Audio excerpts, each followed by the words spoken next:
I was staring out my kitchen window at 40 tons of dirty, road salted snow covering my entire back field when I realized my neighbors had finally gone too far. The massive pile stretched at least 50 feet across and rose nearly 12 feet high, blocking the view of the Idaho mountains I'd bought this property for in the first place. It was early March in Boise, and I'd been enjoying the natural melt that was turning everything green again. Now my field looked like the dumping ground for a city snow removal operation, which, as it turned out, was exactly what it had become.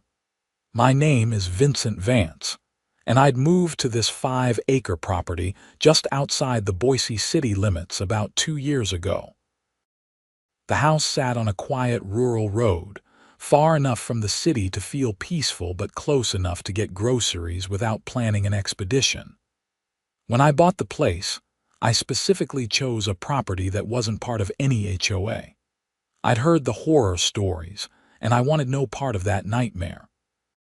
What I didn't account for was that the property directly behind mine, separated by a simple wire fence, belonged to the Sunset Ridge HOA community, and their president, a woman named Patricia Helmsworth, had apparently decided that my field was community property. I pulled on my boots and headed outside, my breath forming clouds in the cold morning air. The temperature was hovering around 38 degrees, warm enough that the snow was already starting to weep at the edges, sending little rivulets of water across my field. I walked closer to the pile, and the smell hit me, that distinctive odor of road salt mixed with gasoline residue and whatever else gets kicked up when snow plows scrape asphalt for 3 months straight. This wasn't clean snow. This was the disgusting gray and black mixture that accumulates on roadsides, full of chemicals and debris. I pulled out my phone and started taking pictures, walking around the entire perimeter of the pile. My work boots squished in the muddy ground, already saturated from the melt. I documented everything. The tire tracks leading from the gate in my back fence that I definitely hadn't left open. The way the snow was piled right on top of what had been a nice flat section of field where I'd been planning to plant wildflowers this spring.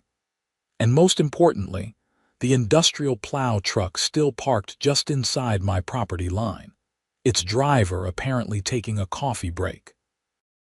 I walked over to the truck, a massive orange beast with Sunset Ridge HOA printed on the side panel.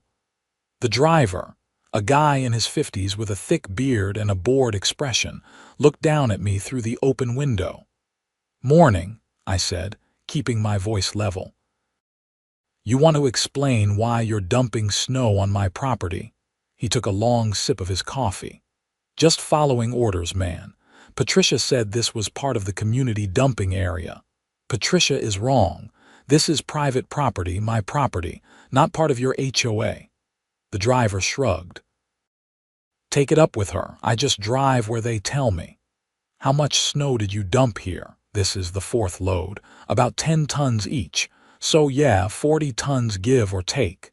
He said it casually, like we were discussing the weather. "And it didn't occur to you that this might not be legal?"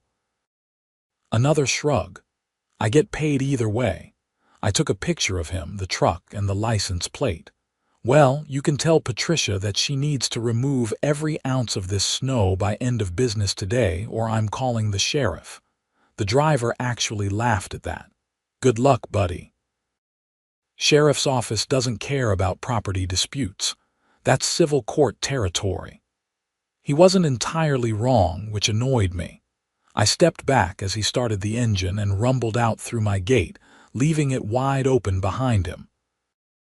I walked over and closed it, noting that the chain I'd had on it was cut cleanly through.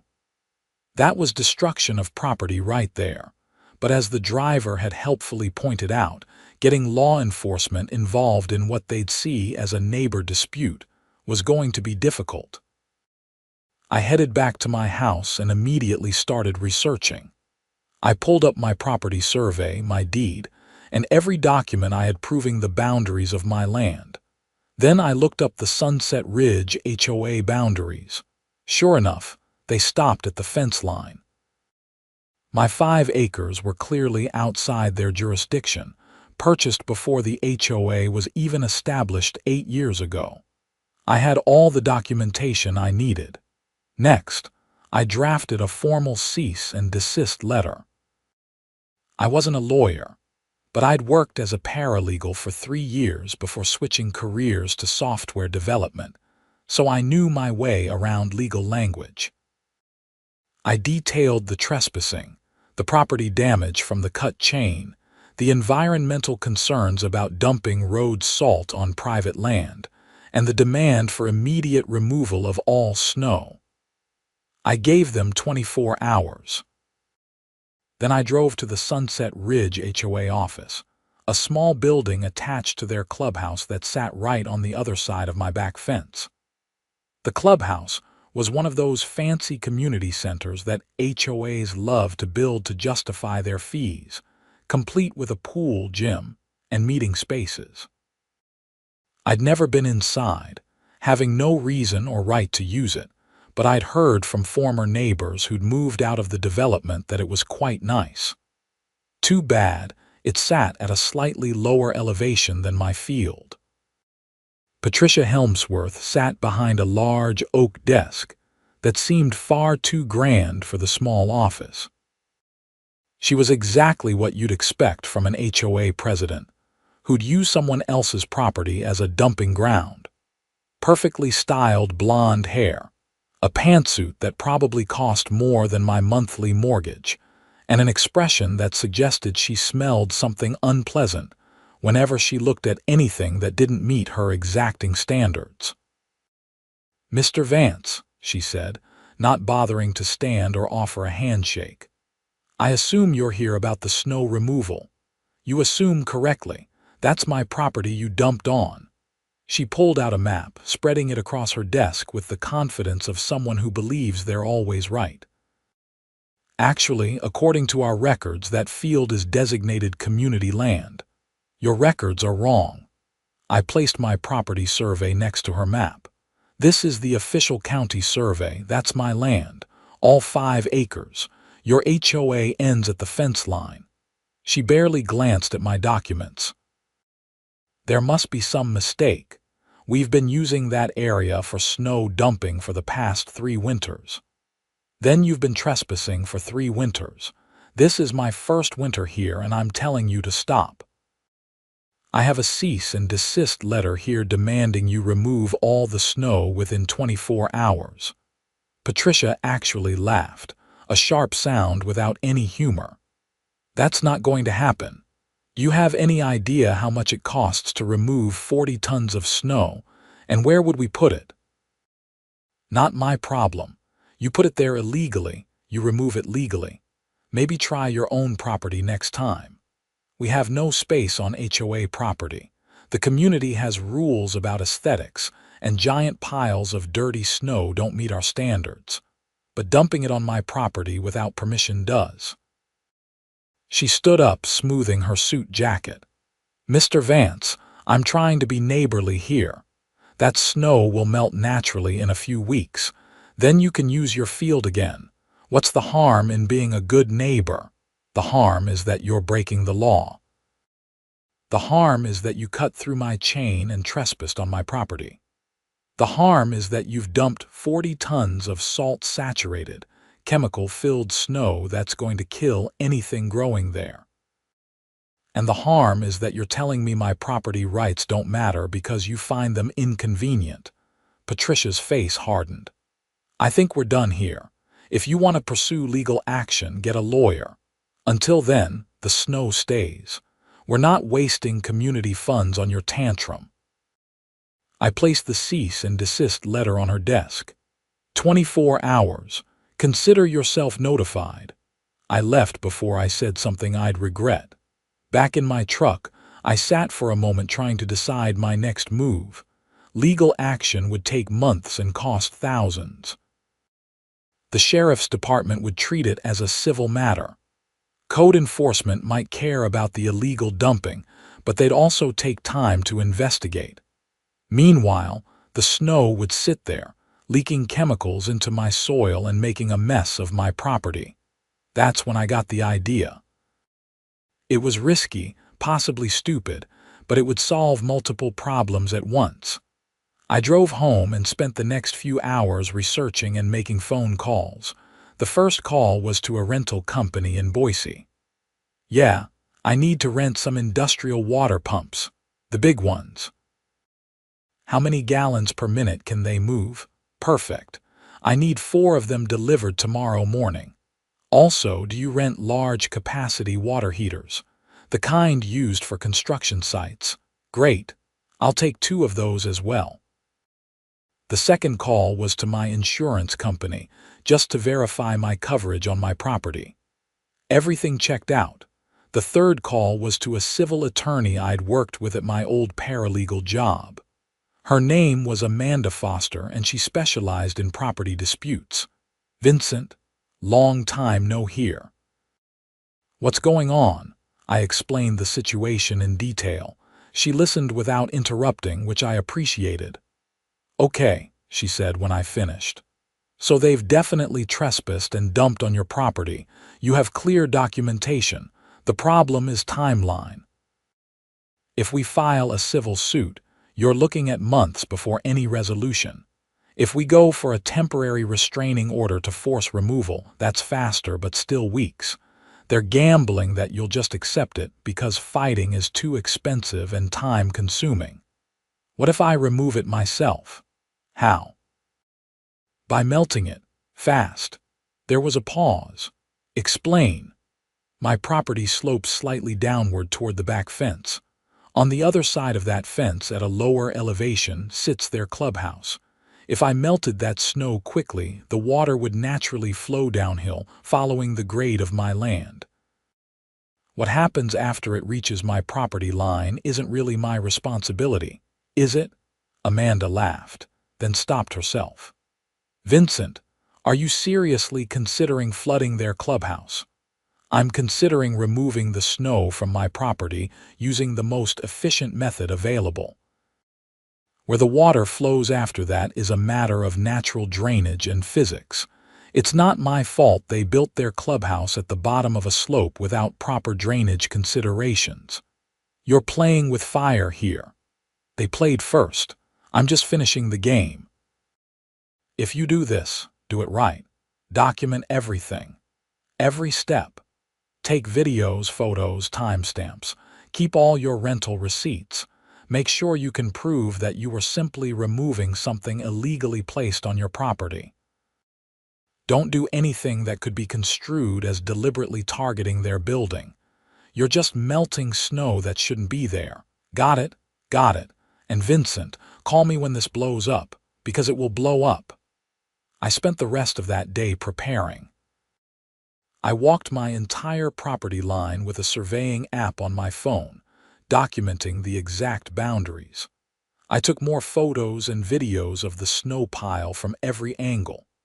I documented the damage to my chain and gate. I measured the slope of my land, confirming that water would indeed flow toward the back fence and into the HOA property.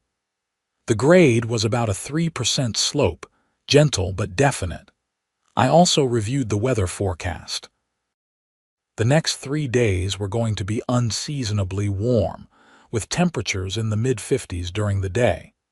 Perfect melting weather even without my help, but I was going to accelerate the process significantly. That evening, I received a response to my cease and desist letter. It was an email from Patricia, short and dismissive. "Your demands are noted and rejected. The snow will remain until natural melting occurs. If you pursue legal action, we will countersue for harassment and frivolous litigation." I saved the email, printed it, and added it to my documentation file. The equipment arrived at 7 the next morning.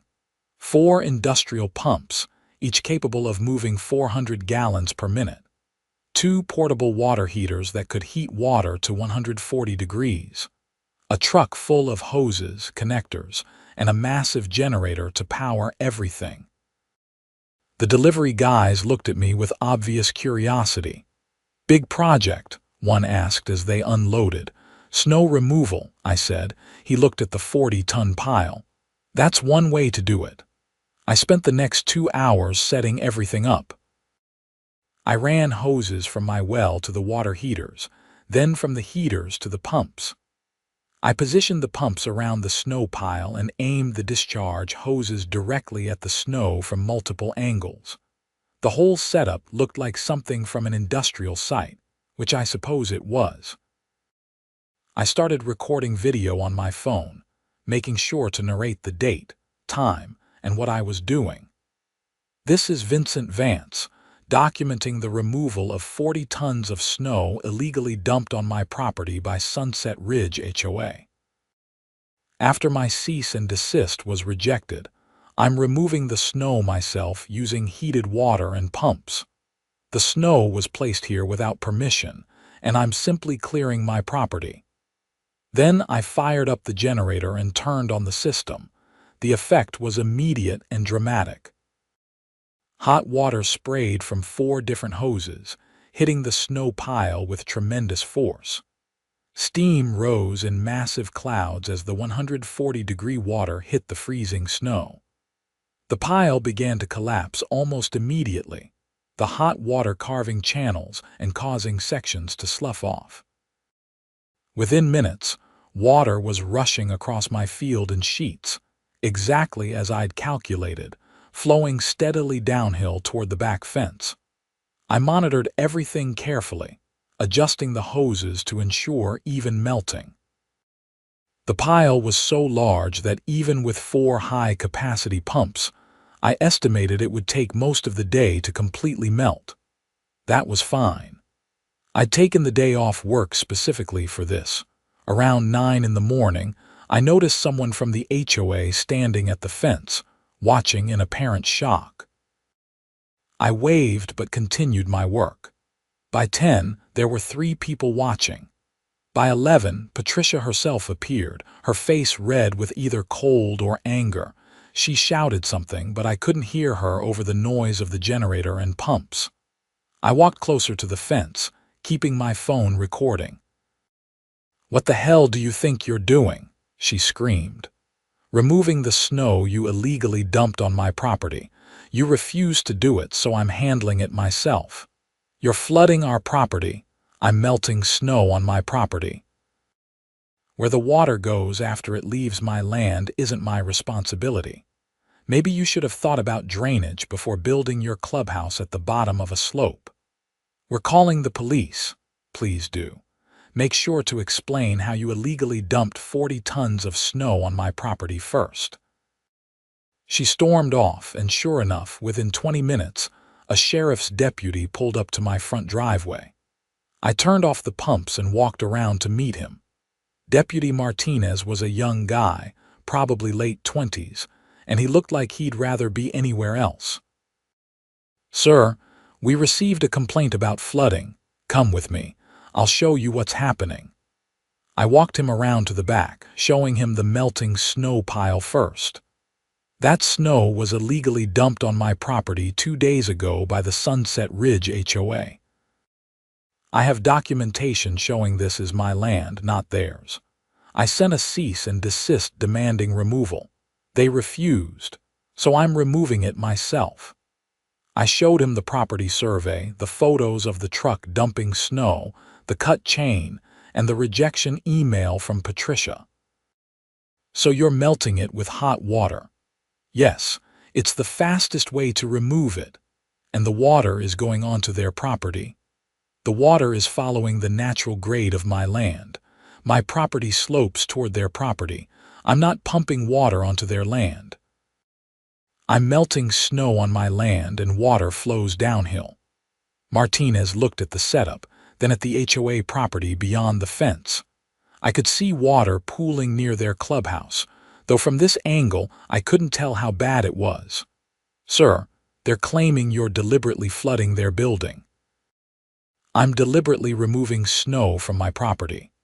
The flooding is a consequence of them putting the snow here in the first place.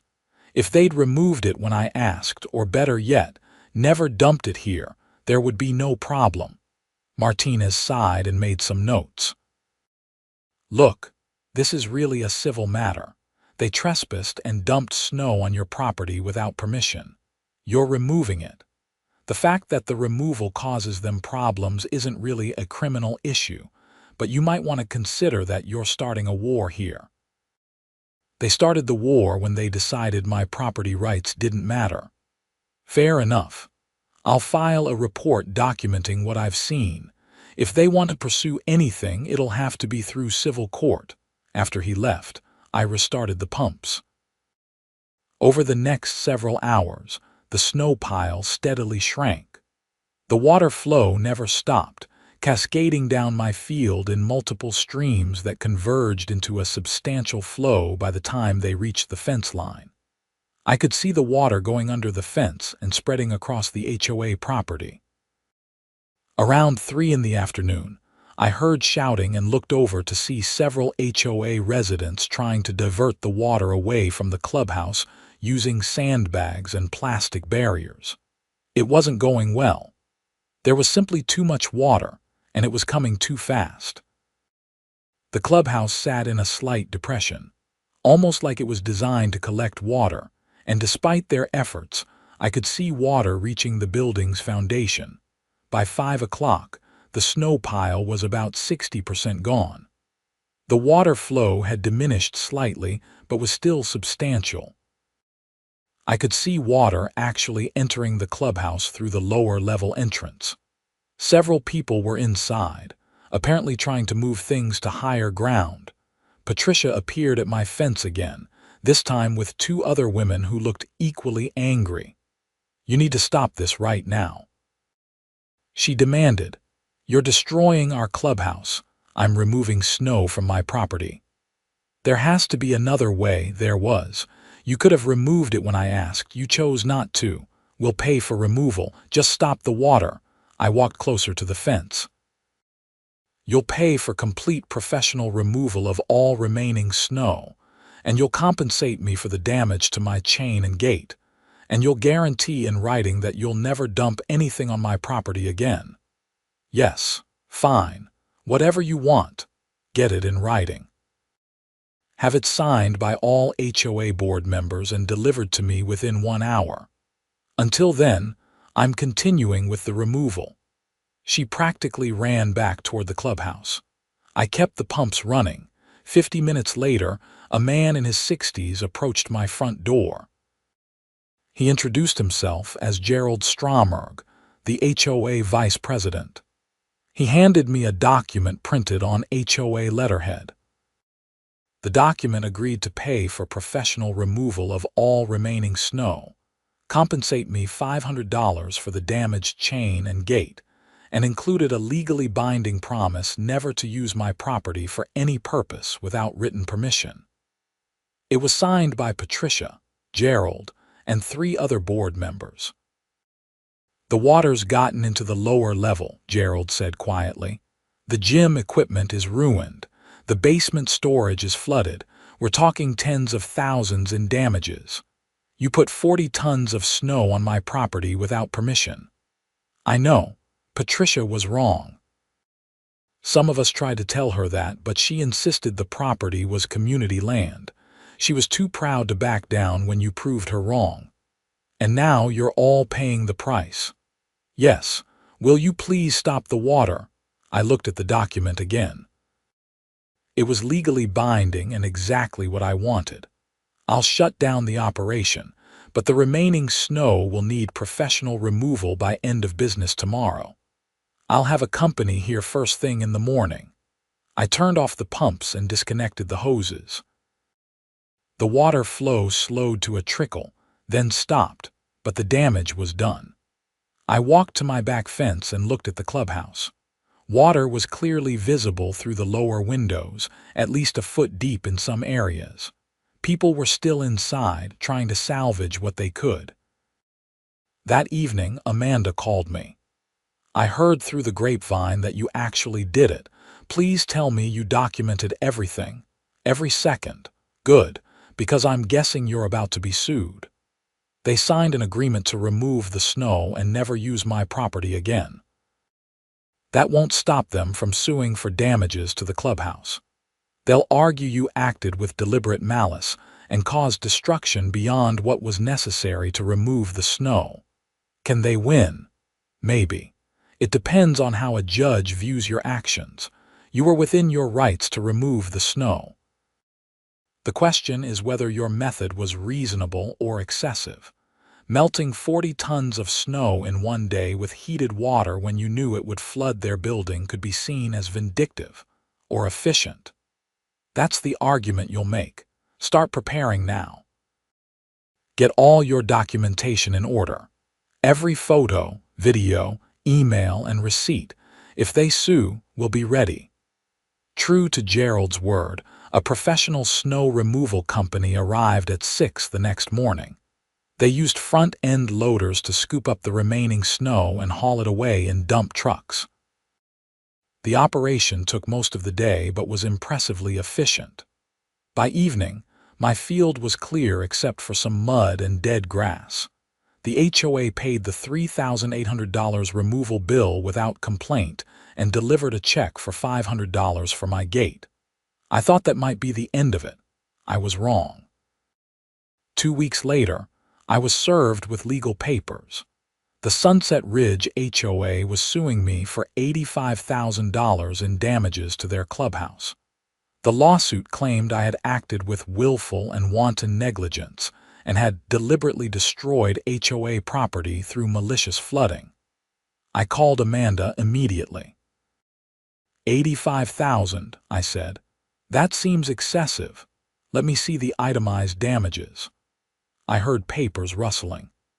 Okay, they're claiming water damage to the gym equipment, the basement flooring, drywall, electrical systems, HVAC systems, and a commercial-grade water heater. They're also claiming lost revenue from membership dues because the facility was unusable during repairs and emotional distress for the members. It's inflated, but not entirely unreasonable given the scope of the damage. So what do? We file a counterclaim. You suffered damages too. They trespassed, dumped waste on your property, damaged your gate, and you had to pay for removal and equipment rental. We'll claim that any damage to their property was the direct result of their illegal actions, making them responsible for their own damages. Over the next few months, the legal battle intensified. The HOA hired a law firm that specialized in property disputes. They conducted discovery, demanding all my documentation, which I provided. They took depositions, during which Patricia repeatedly insisted that she had believed my property was community land, despite having been shown the survey. Our counterclaim listed $4,200 in actual damages. The cost of the equipment rental, my gate repair, and the environmental remediation I'd had to do to address the salt contamination in my soil. We also claimed that the HOA's actions constituted intentional trespass and illegal dumping, making them liable for all resulting damages. The case dragged on through spring and into summer. The HOA completed repairs on their clubhouse, which actually came to about $67,000 according to the receipts they provided in discovery. That was less than their initial claim, but still substantial. The breakthrough came during a deposition with the truck driver who dumped the snow. His name was Carl Winters, and he was surprisingly candid. "Did Patricia Helmsworth show you any documentation proving the field was HOA property?" Amanda asked. "No, madam. She just pointed at it and said to dump there." "Did you ask to see proof that it was HOA land?" "I did, actually." She said she didn't need to show me anything, that she was the HOA president and knew what land belonged to the community. "And when Mr. Vance confronted you and said it was private property?" "I believed him. I told Patricia about it after that load. She said to ignore him and keep dumping." So she was informed that the property owner objected, and she ordered you to continue dumping anyway. Yes, madam. That testimony was devastating for their case. It proved Patricia had knowingly trespassed after being informed of the actual property boundaries. The judge assigned to our case was a woman in her 50s named Judge Catherine Morrison. She had a reputation for no-nonsense rulings and little patience for frivolous litigation. The trial took place in mid-August at the Ada County Courthouse in Boise. It lasted 3 days. The HOA's attorneys argued that I had acted excessively and maliciously, that there were other methods of snow removal that wouldn't have caused flooding, and that I had known my actions would damage their property, but proceeded anyway. Amanda countered that I had repeatedly asked for the snow to be removed, that the HOA had refused, and that I had chosen an efficient method of removal using equipment available for rent in any major city. She presented the property survey, the cease and desist letter, Patricia's rejection email, and Carl Winters's testimony. She argued that any damage was the direct and foreseeable result of the HOA's illegal dumping, and that they couldn't claim innocence after being explicitly told they were trespassing. The most dramatic moment came when Patricia testified. Under cross-examination, Amanda asked her directly about the property survey I'd shown her. "Mrs. Helmsworth, when Mr. Vance showed you the official county survey proving the field was his property, what did you do?" "I told him there must be a mistake." "Did you check with the county recorder's office?" "No." "Did you consult with an attorney?" "No." "Did you do anything to verify whether your maps or his survey were correct?" "I knew our maps were correct." "How did you know that?" "Because we'd been using that field for 3 winters." "So your evidence that you owned the property was that you'd been trespassing on it for 3 years. The courtroom actually chuckled at that. Patricia's face turned red. "We weren't trespassing. We thought it was community land." "But when presented with evidence that it wasn't, you did nothing to verify the truth. You simply insisted you were right and continued dumping snow. Is that correct?" "I was acting in the best interest of the HOA." "By breaking the law." "Objection," the HOA attorney said. "Argumentative." "Sustained," Judge Morrison said, but she was looking at Patricia with an expression that suggested she'd already reached her own conclusions. After closing arguments, Judge Morrison took a 1-hour recess to review the evidence. When she returned, her ruling was swift and decisive. "I find that the defendant, Vincent Vance, acted within his property rights to remove snow that was illegally dumped on his land. The plaintiff, Sunset Ridge HOA, committed trespass and illegal dumping despite being informed that they were doing so. The damages to the HOA Clubhouse, while unfortunate, were the direct result of the HOA's illegal actions." She paused, looking directly at Patricia. "Mrs. Helmsworth, your testimony makes clear that you were informed this was private property, shown documentation proving it, and you chose to ignore that information and continue trespassing. That is not an error in judgment. That is willful misconduct." Turning back to her notes, she continued, "The plaintiff's lawsuit is dismissed with prejudice. Furthermore, I am granting the defendant's counterclaim in full. The Sunset Ridge HOA is ordered to pay Mr. Vance $4,200 in damages, plus his legal fees, which appear to be approximately $12,000 based on the billing records submitted." The HOA's attorneys objected, arguing that my legal fees were excessive, but Judge Morrison shut that down quickly.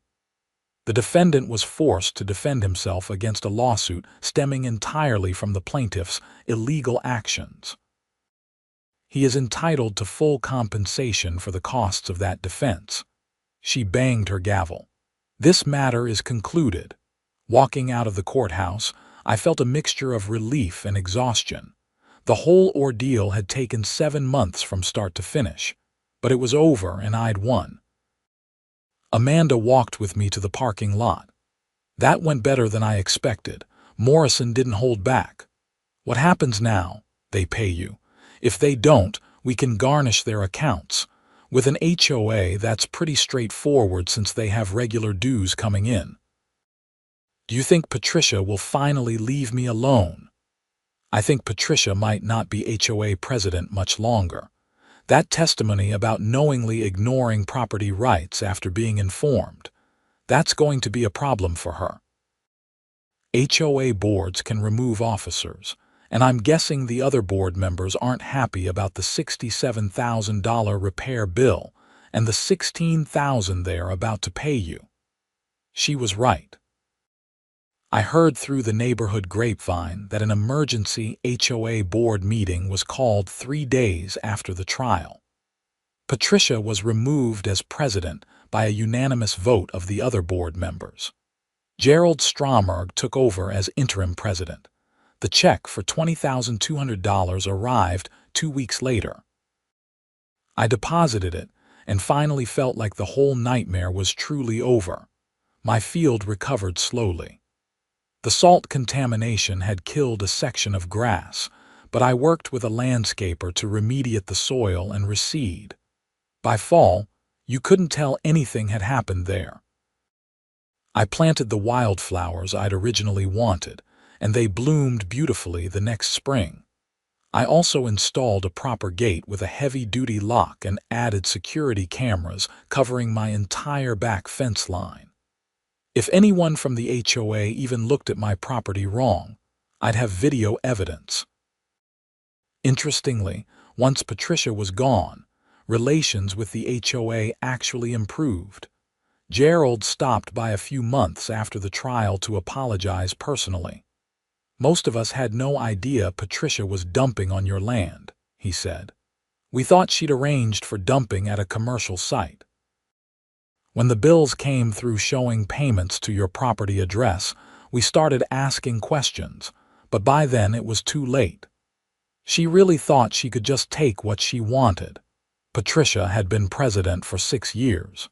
She was used to getting her way. The problem with HOAs is that they attract people who like control, and sometimes that goes too far.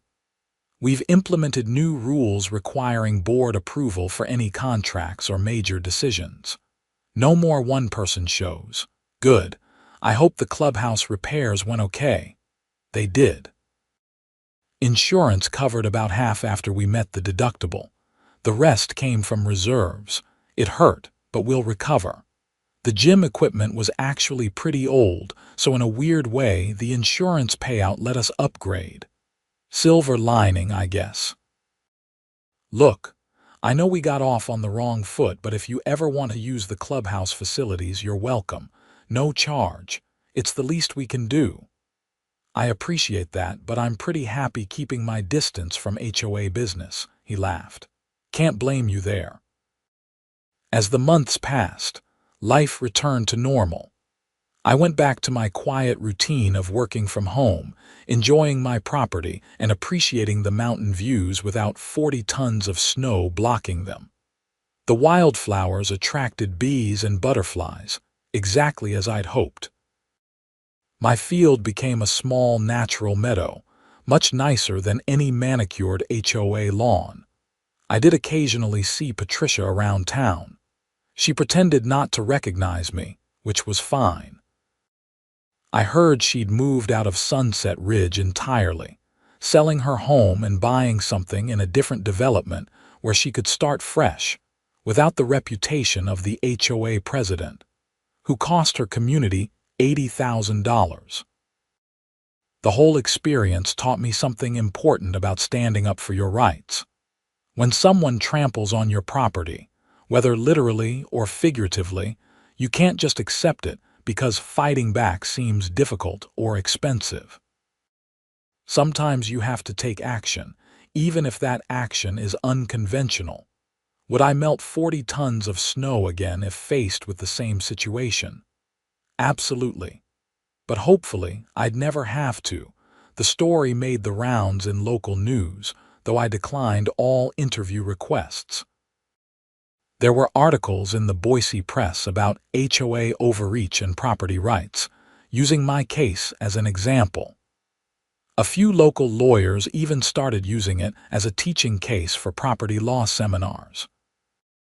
Amanda told me she'd received several calls from people facing similar HOA issues, inspired by my case to fight back against overreach. That felt good. Nobody should have to deal with organizations that think they can ignore property rights because it's convenient. As winter approached again, I watched the first snowfall with a mixture of appreciation for its beauty and wariness about where it might end up. But my cameras and locked gate remained undisturbed. The HOA had learned their lesson. Gerald was true to his word about reforming the HOA's governance. They brought in a property management company to handle day-to-day operations, which reduced the power of any single board member. They also established clear protocols for snow removal that involved only HOA property, with documentation required for any alternative sites. I ran into Carl Winters, the truck driver at a hardware store in early December. He recognized me and came over. "Hey, you're the guy with the snow thing," he said. "That's me. Just wanted you to know I quit working for HOAs. Too much drama. I'm doing commercial snow removal now. Parking lots, business parks, much simpler. Probably a good move."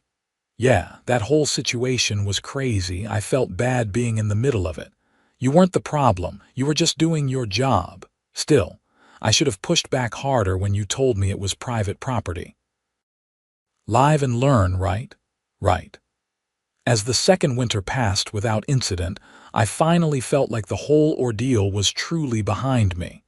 My property was secure, my rights were established, and the HOA knew better than to mess with me. I spent more time enjoying my land, taking long walks through the field, watching the wildlife that had returned once the chemical-laden snow was gone.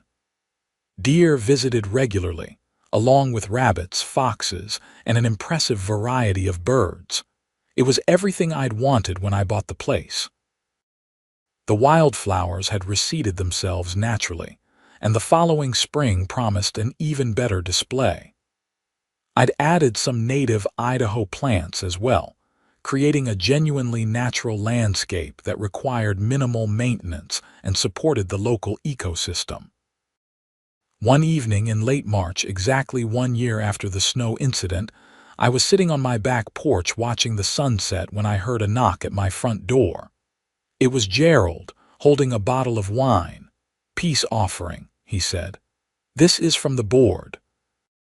We wanted to mark the anniversary of, well, the incident, and to thank me, for forcing us to get our act together. The HOA is better run now than it's been in years. We're transparent, we follow proper procedures, and we actually talk to our neighbors instead of just making assumptions. You taught us an expensive but valuable lesson." I accepted the wine. I wasn't trying to teach anyone anything. I just wanted my property respected. Sometimes the best lessons are the ones we don't mean to teach. We talked for a while about the changes in the HOA, the improvements to the clubhouse that had come from the insurance settlement, and the general state of the neighborhood. It was surprisingly pleasant.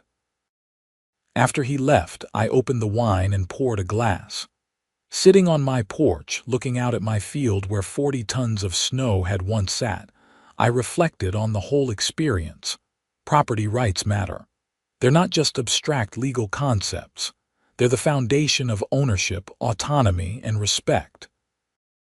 When someone ignores those rights, whether through ignorance or arrogance, the consequences can be severe.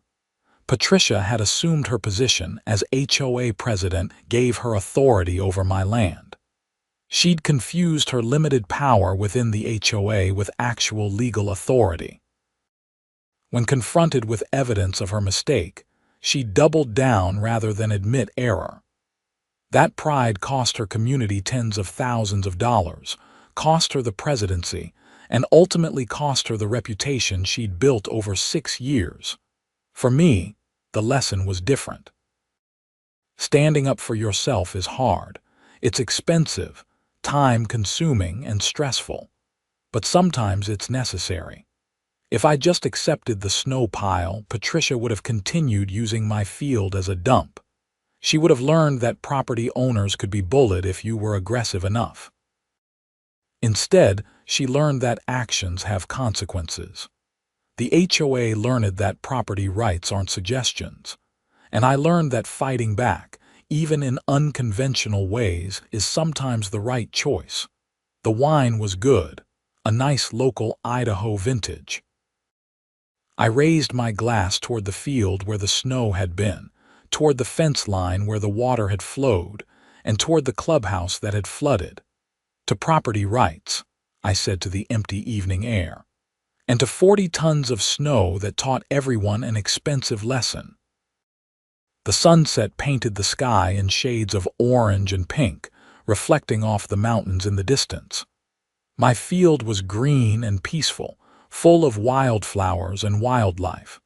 The HOA stayed on their side of the fence, and I stayed on mine. It was exactly as it should be. I never did use their clubhouse facilities, despite Gerald's offer. I preferred to maintain the clear boundary between my property and theirs. But the gesture was appreciated, a sign that the organization had genuinely changed. Over the following years, I heard occasional stories about other HOA disputes in the area. Some were resolved peacefully, others went to court. Mine became something of a cautionary tale, told at neighborhood gatherings and HOA meetings. The story of the president who dumped 40 tons of snow on private property and ended up with a flooded clubhouse and a lawsuit she couldn't win. I like to think it made at least a few HOA boards think twice before overstepping their authority. My life settled into a comfortable routine. Work, property maintenance, and enjoying the peace and quiet I'd bought the place for. The field cycled through seasons, sometimes green with wildflowers, sometimes covered in natural snow that melted slowly and didn't flood anyone's basement. I never forgot what happened, but I stopped dwelling on it. The whole experience became just another story, something that happened once and was resolved. Life moved on, but every winter when the snow started falling, I made sure my gate was locked and my cameras were functioning. Trust but verify, as they say. The HOA had learned their lesson, but I wasn't taking any chances. And every spring, when the wildflowers bloomed across my field, I remembered that this was exactly what I'd wanted when I bought the property. Natural beauty, peace, and the freedom to enjoy my own land without interference. 40 tons of snow had threatened that, but in the end, all it did was prove that property rights, when defended properly, will prevail. The law was on my side, physics was on my side, and ultimately, justice was on my side. Patricia learned that the hard way. The HOA paid the price. And I got my field back. That was all I'd ever wanted.